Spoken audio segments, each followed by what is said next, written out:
Our thanks goes to you, Almighty Father, for your deeds. I ask that you accept our thanks and minister to our hearts.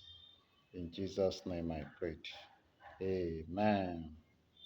In Exodus chapter 32, verses 17 and 18.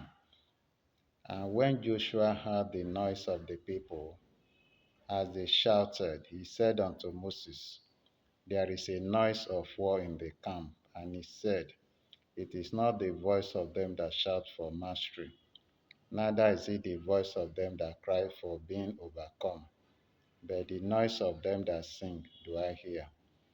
The same sound, the same environment, but two different interpretations. What you hear is not always what it is. Interpretation determines understanding. We often interpret scriptures, sermons, and spiritual events based on our backgrounds, emotions, experiences, and spiritual levels. Two people can sit under the same sermon and deal with different meanings. Why? Because hearing is physical, but understanding is spiritual. In today's churches, noise is mistaken for revival, emotion is mistaken for conviction, activity is mistaken for transformation.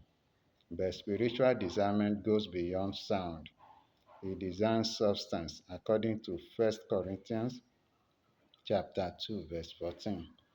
Correct interpretation does not belong to intelligence, position, experience, eloquence, but it belongs to God.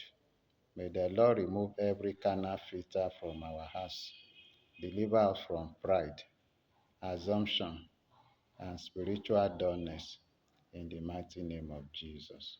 Amen.